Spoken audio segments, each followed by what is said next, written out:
तो सुनाई दे। बोले वृंदावन बिहारी लाल की जय। एक जगह हम कथा कह रहे थे, यानी दमों की बात है कि मैंने कहा और जोर से बोलो, और जोर से बोलो। तो एक अम्मा खड़ी होके बोली, वो माइक दे दो तो तुमसे ज्यादा तेज बोले। आप क्या सोच रहे, एक से एक लोग पड़े। भाई हम तो लगाए हैं माइक, तो हम तो बोलेंगे तो तेज सुनाई देगा। कहते लगे और जोर से बोले। कहाँ तक जोर से बोले, हमें दो माइक, तुमसे जोर से बोले।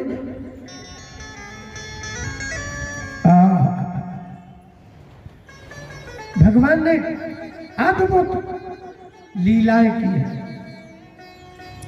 इतनी विलक्षण लीलाएं कि आपकी जैसी ही लीलाएं, और इतनी साधारण लीला नहीं है। जो आप करते हो वही भगवान करते हैं, बिल्कुल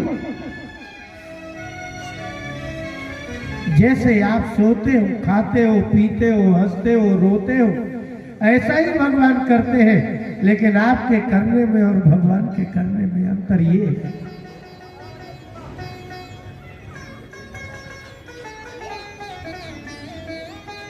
सुखदेव जी ने कहा कि राजन, मनुष्य इस बात को कैसे समझ पाएगा कि भगवान है। तृतीय स्कंद में एक विलक्षण बात आई।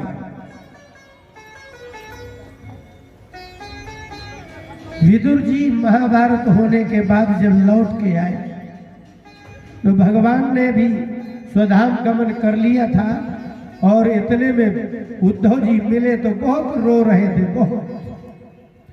उद्धव जी इतने रोए और रो करके कहा, विदुर जी ने कहा कि यदुवंशी कितने भाग्यशाली हैं कि जिन्होंने भगवान के कृष्ण के साथ इतने दिन निवास किया, इससे बड़ा भाग्य क्या होगा।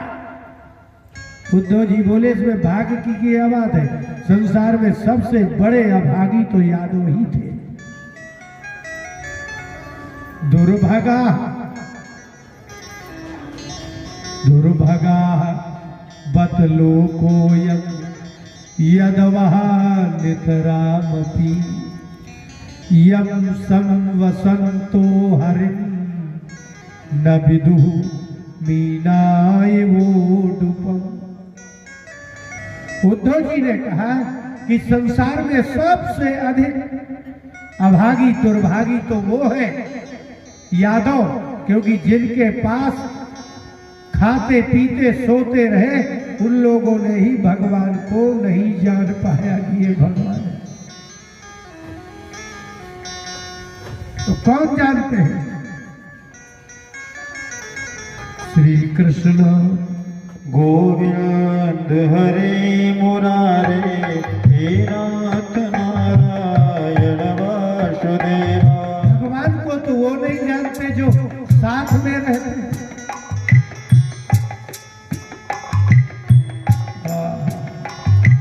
सतामयम् सारभृतां निसर्गो यदर्थवाणी श्रुतिचेतसामपि प्रतिक्षणं न व्यवदत्स्युतस्य यत् स्त्रियां विटानामिव साधुवार्ता।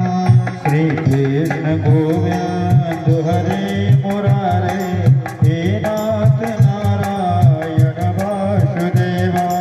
सतामयम् सारभृतां निसर्गः। आपसे कहा जाए कि भाई आपको मालूम है कि भगवान का स्वभाव कैसा होता है, वो भी ठीक, लेकिन सताम सत्पुरुषों का अयम स्वभाव, निसर्ग माने स्वभाव। इसलिए सत्पुरुषों के लिए विशेषण दिया सारभृताम। जो सार तत्व के ग्रहण करने वाले होते हैं वो महात्मा ही होते हैं। कुल मिलाकर के जो ज्ञानी है वो ही सारा ग्रहण करते हैं, और बाकी जो नहीं है उनके घर में तो भरा पड़ा हो सब असार है। वैसे बांदा जिले में जहाँ पशु बांधे जाते हैं उसको कहते हैं सार।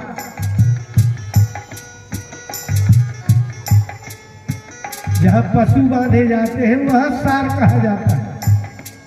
और जबकि पशु के साथ रहने वाले आदमी तक में पता नहीं कितना सार है।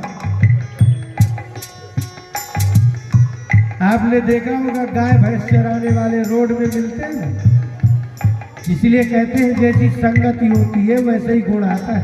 वो लोग गाय भैंस को रोड में चलाते, खुद किनारे से चलते हैं। और चलाना क्या है कि गाय भैंसों को किनारे से चले और खुद भी किनारे से चले, तो नहीं, उनको बीच में कर देंगे, खुद किनारे से चलेंगे। हम एक बार हमने कहा क्यों भैया ये बीच से चला रहे हो? बोले ढोर है, समझते नहीं है। तो मैंने कहा तुम कौन हो?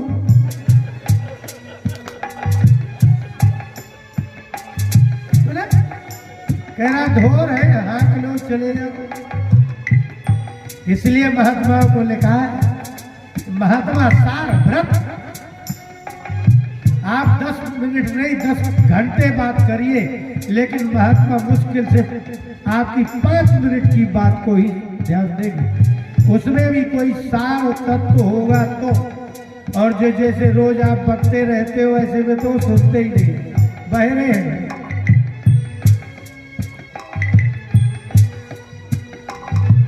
यदर्थ बाणी श्रुति चेत सामती। यार्थ बाणी श्रुति और चित्त, इसमें द्वंद्व समास है। सारग्राही महात्मा कौन है? बोले जिन शब्दों के बोलने का अर्थ हो उसको ही सुने और वो ही बाणी बोले जो चित्त को अच्छी लगे, और जो सार तत्व हो उसको सुनते हैं।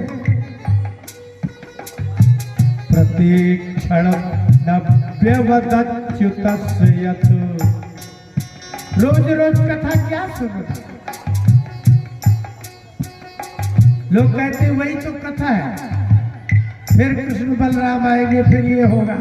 बोले संसार के लोगों में और महात्माओं में इतना ही अंतर है, क्योंकि महात्मा लोग भगवान की कथा को प्रतिक्षण नव्यवत, जैसे नव्य व्याकरण नहीं होता,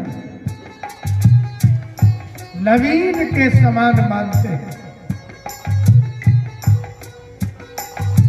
स्त्रियाम विटानाम साधु वार्ता। उदाहरण कितना अच्छा सुनो।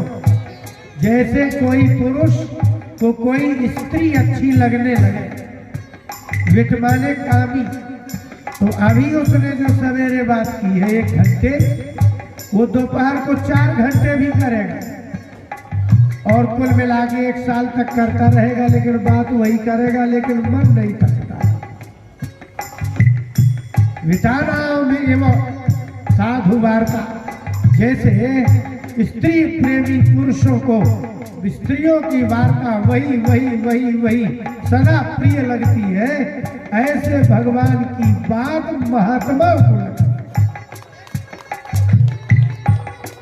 नव्यवत नहीं।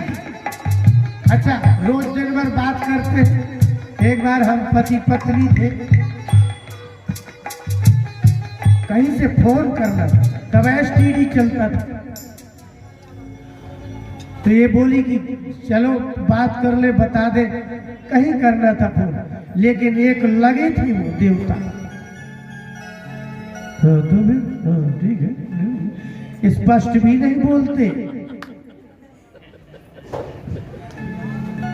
पत्नी और प्रेमिका से बात करने का सबसे अच्छा लक्षण है जो चिल्ला के बोले तो समझो पत्नी से बात हो रही है, और थोड़ी देर तक करे तो हाँ क्या है, हाँ ठीक है, हो जाएगा, बंद करो, हो गई। ये है पत्नी वार्ता। आप दूर से ही जान जाओगे कि ये आदमी पत्नी से बात कर रहा है। और यदि कहीं अपनी प्रियतमा का फोन होगा तो भीड़ में से उठ के अकेले चला जाएगा, वो तो भी देख के गया। और ट्रेन में तो ये लीड लगा के और वो लगा लेते, होठ भर चलते दिखते, आवाज नहीं आती। धन्य है वो लोग जो बिना आवाज के समझ लेते हैं।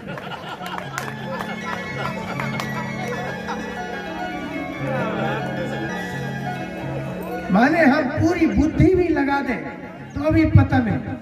ट्रेन में बैठी एक कन्या लगी है, सामने ही बैठी थी, हमको सुनाई नहीं दे रहा था, लेकिन उसके देवता को सुनाई दे रहा था।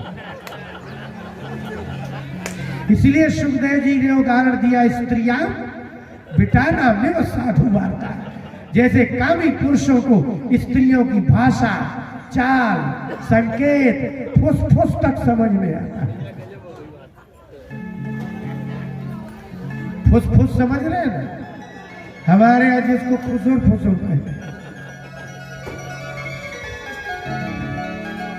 हद हो, उदाहरण जो दिया जाता है तो नव्यवत, कामी क्या बात करेगा, खाना पीना वही सब, लेकिन उसको जैसे नवीनता लगती है ऐसे महात्माओं को भगवान की कथा की नवीनता लगती है।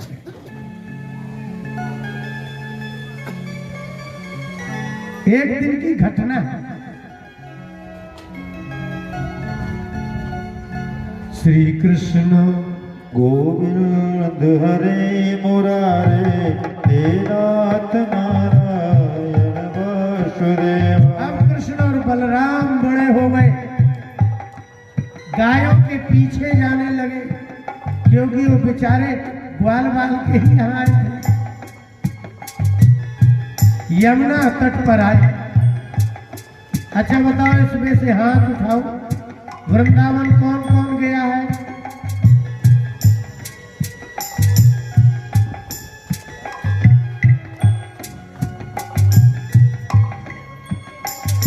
बताओ ले। बहुत ईमानदार आदमी कहना चाहिए जिनने नहीं उठाया। हम लोग उड़ीसा गए, जगन्नाथपुरी आप जाए तो वहाँ बस की, हम लोग 8-10 लोग थे, तो बस की तो देखिए आप मजे की बात, उसमें गुजरात के भी भक्त थे। रास्ते में एक नदी मिली तो कंडक्टर जो था उसने कहा, जिसने पुण्य किए होंगे उसको नदी का पानी सफेद दिखेगा,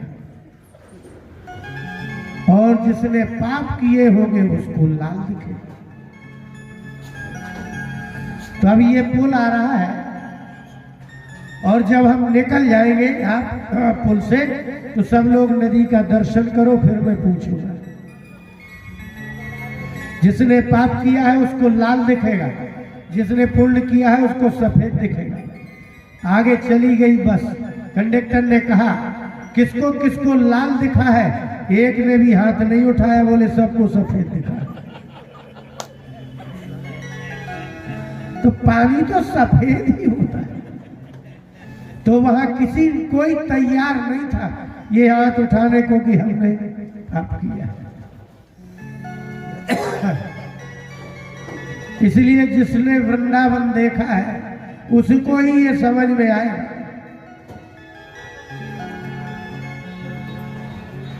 श्री कृष्ण गोविंद हरे मुरारे, हे नाथ नारायण वासुदेव।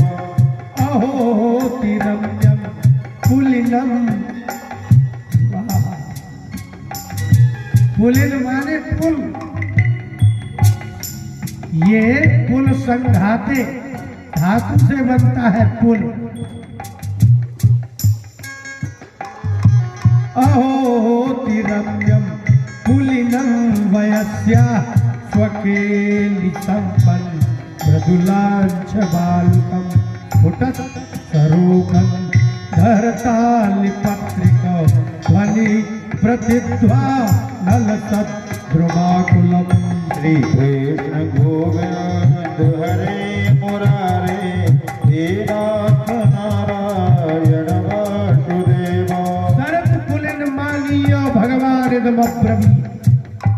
ये भगवान की वाक्य है। यमुना के तट में भगवान गायों को ले आए और ग्वाल वालों को ले आए। प्रकृति का दर्शन सब नहीं कर सकते।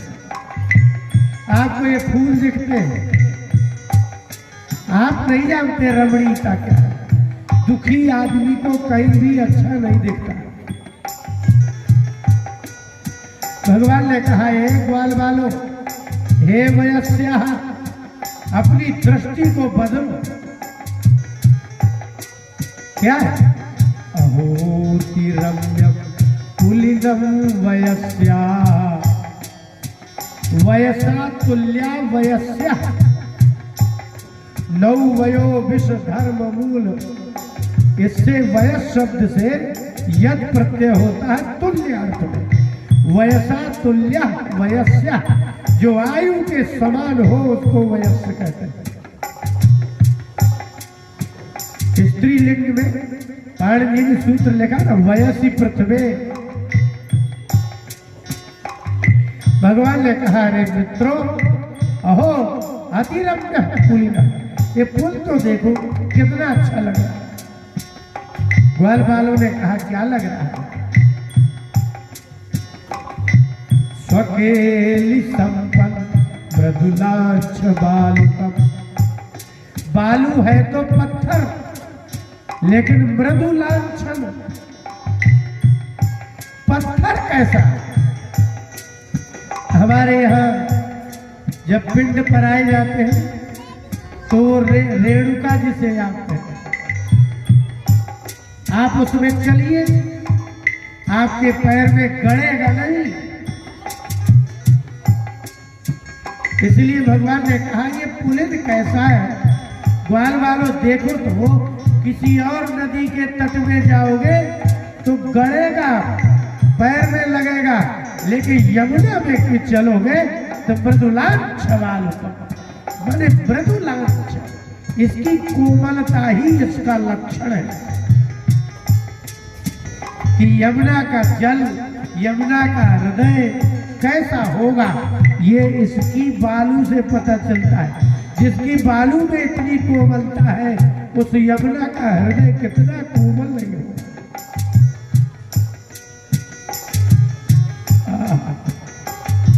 स्वकेली संपत्ति,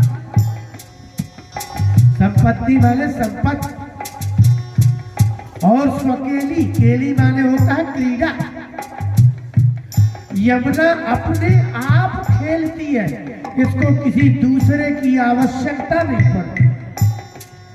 बोलिए स्वकेली, अकेले कैसे खेलती है प्रभु? स्फुटत सरोगत धरताली पत्रिका, स्फुटत सरोगंध, इसमें जो कमल दिख रहे हैं, इसके गंध को, और हरताली, ये जो अली भंवरे हैं, ये हवा के साथ जब उड़ते हुए किसी पुष्प के पराग में बैठते हैं और उसकी सुगंधी लेकर के भंवरे जब यमुना से उड़ते हैं, बस उन्हीं को देख देख करके खेलती मस्त होती है।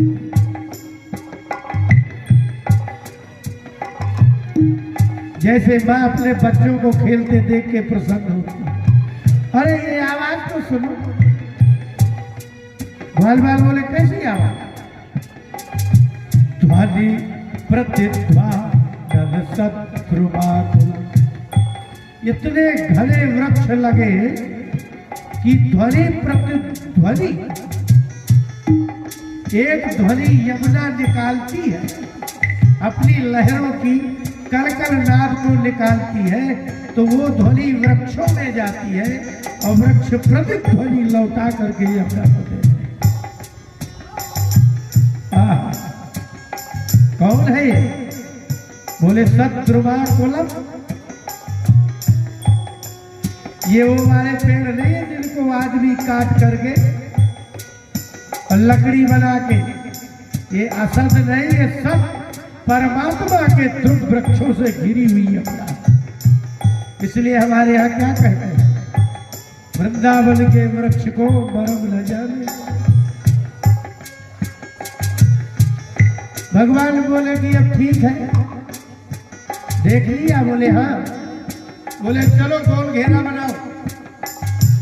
कृष्णस्य विश्वक पुरुराज मंडलई लभ्यानना फुल्लदृशो प्रजापता सहोपविष्टा विपिने विरेजु छदा यथा भो रूह कर्णिकाया।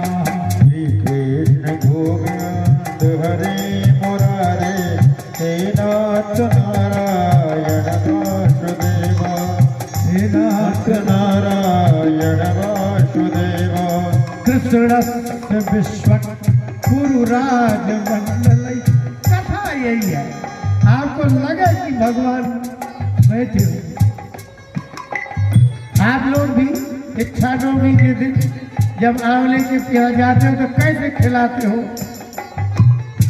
ये ले जाती है तो बच्चों को लाइन से गोल घेरे में बैठा देती है, फिर परोसती है और देती है, और बीच में खुद मम्मी बैठ जाती है। तो भगवान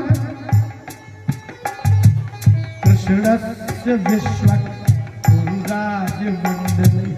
कृष्ण के विश्वक माने चारों तरफ सब ग्वाल बाल बैठ गए। अभ्यानना फुल्लदृशो प्रजापता। व्रजान भटाहा, ब्रज के ग्वाल बाल फुल्ल दृशा, बड़े प्रसन्न मन से। कोई भी कृष्ण के पीछे बैठने को तैयार नहीं है। बोले भाई हम तो कृष्ण के सामने आमने मुंह देखे ऐसे बैठेंगे। अभ्यानना, आमने सामने। कृष्ण भगवान की चतुरता है कि गोल घेरे में बालक बैठे हो और सबको मुंह दिखाए ऐसी जगह बैठे। आप बैठ के बताइए। इसलिए ये कोई आपको लग रहा होगा ये साधारण सी बात है, इसमें सुखदेव जी को बोलने की क्या जरूरत है कि चारों तरफ बैठ गए बागवान और बस कृष्ण बीच में बैठ के खाना भोजन निकाला करने लगे। ये कोई बताने की बात है?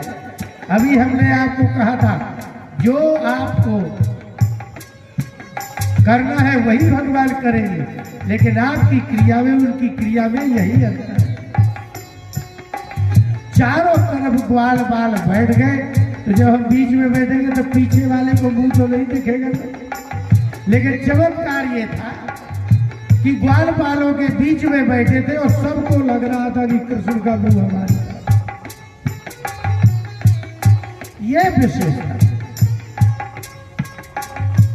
सहोपविष्टा विपिने विरेजु।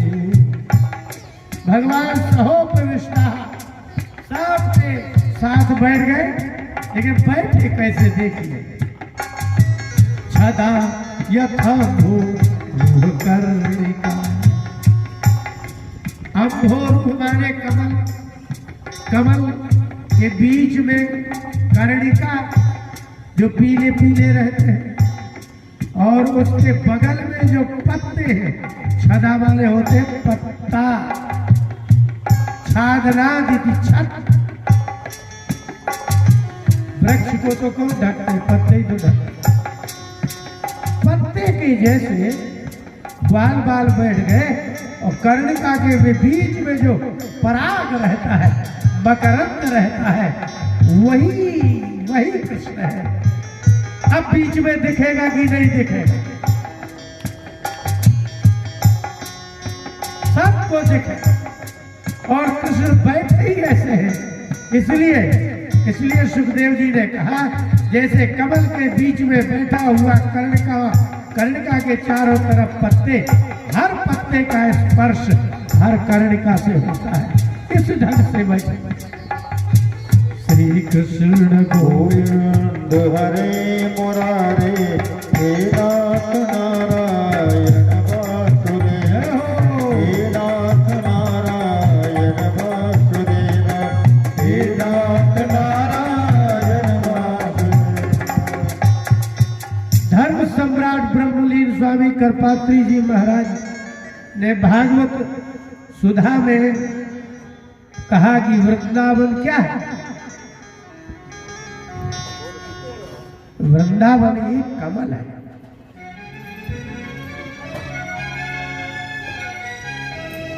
कैसा कमल? बोले श्री कृष्ण चंद्र परमानंद कंद ब्रजेंद्र नंदन श्याम सुंदर मदन मोहन के सार सर्वस्व हृदय समुद्भूत वृंदावन। और सौंदर्य सारे सरोज समुद्भूत सरोज वृंदावन। और सरोज के कमल के जो चारों तरफ पीली पीली केसर है वो है गौरांगी गोपांगनाएं। और उनके मध्य में जो मकरंद वो है श्री कृष्ण चंद्र परमानंद कंद ब्रजेंद्र नंदन नंदन श्याम सुंदर मदन मोहन। और उस मकरंद में जो रस वो है ब्रजभानु नंदिनी, वो है ब्रजभानु।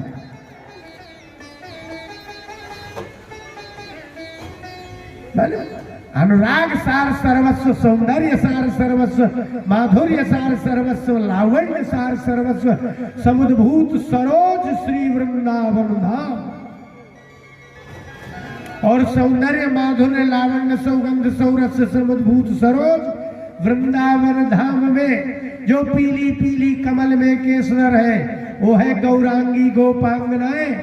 और गौरांगी गोपांगनाओं के मध्य में विराजमान कमल फल जैसा वो है श्री कृष्ण चंद्र परमानंद कंद ब्रजेंद्र नंदन नंदन श्याम सुंदर मदन मोहन। और उसमें जो मकरंद में रस वो है राधा रानी ब्रजभानु नंदिनी नित्य कुंजेश्वरी। बोले वृंदावन बिहारी लाल जय। ये है वृंदावन। और उन्होंने कहा चलो भाई लाओ तुम्हारे किसने किसने क्या क्या घर से लाए।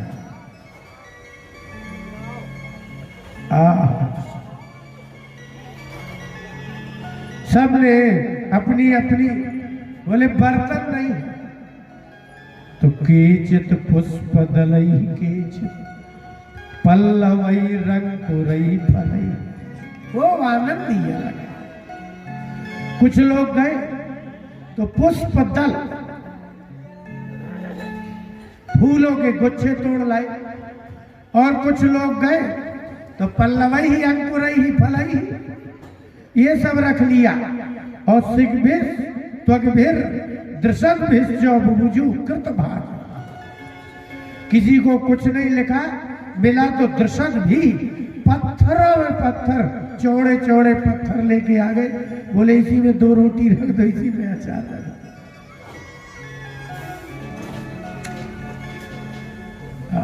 त्वग भी बलकल छाल निकाल लाए। और हमारे जो गुरुदेव पढ़ाते थे ना उजरा मूर्ति शास्त्री जी पौराणिक, बोले त्वग भी ये छाल क्यों ले आए हैं?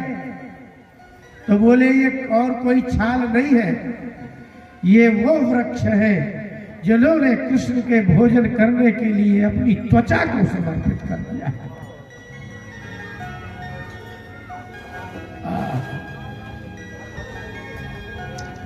सर्वे मिथा दर्शयन्ता स्व स्व भोज्य रुचि पृथक। सब लोग मिथा दर्शयन्ता, चलो दिखाओ भाई तुम क्या लाए हो, तुम्हारी माँ ने क्या दिया है। दर्शयन्ता पश्यन्ता नहीं,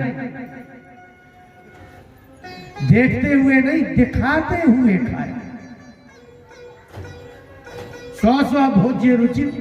अब कोई जो है केले की सब्जी लिए था, कोई करेले की लिए था, कोई आलू गोभी काटा, तो एक एक आदमी ने 10-10 प्रकार की सब्जी खाई। क्यों? बल्कि केले वाले ने उसको आलू बैगन की सब्जी वाले को दिया, आलू बैगन वाले ने उसने दिया, और उसको उसने दिया, पालक की भाजी वाले ने पालक को दिया तो उसने उसका ले लिया। इस प्रकार से एक एक व्यक्ति के स्व स्व भोज्य रुचि क्योंकि आज मैया ने जो दिया है वो रुचि के अनुसार नहीं दिया।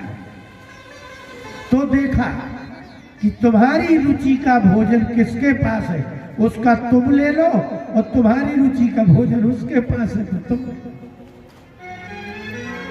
कैसा आनंद होगा।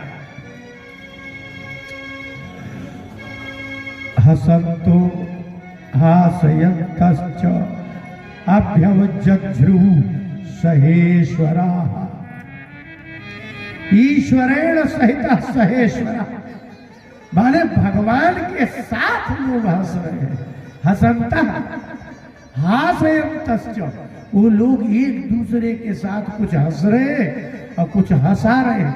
माने चुटकुलेबाजी भी हो रही, और भी कुछ बुरा बोल रहे होंगे, तब तो हंसी आती है। अच्छी बात में तो कभी हंसी आती नहीं है। अच्छी बात में हंसते हो तो नाराज हो जाएगा आदमी। अगर आप अच्छी बात में हंस दोगे तो नाराज हो जाएगा कि मैं तुम्हें अच्छी बात बता रहा हूं, तुम यार हंस रहे हो। हमेशा हंसी गलत बात में ही आती है।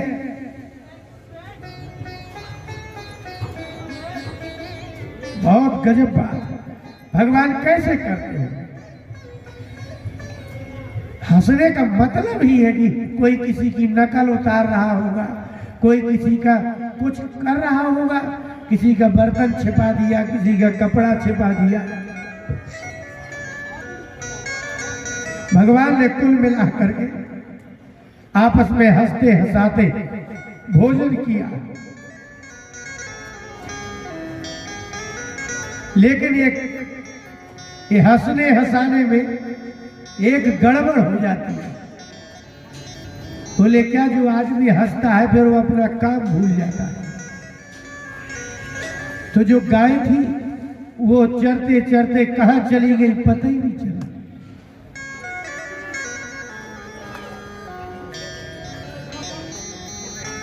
इसलिए कहते हैं कि प्रयास नहीं करना चाहिए। वाल्मीकि रामायण में लिखा है कि जब शूर्पणखा चली गई तो भगवान ने लक्ष्मण से कहा, लक्ष्मण, स्त्रियों से प्रयास करने का दुष्परिणाम क्या होता थोड़ी देर बाद पता चलेगा।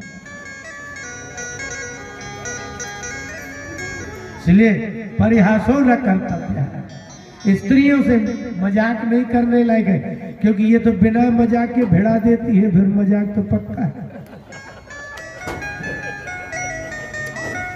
मतलब जब बिना ही मजाक के भिड़ा देती।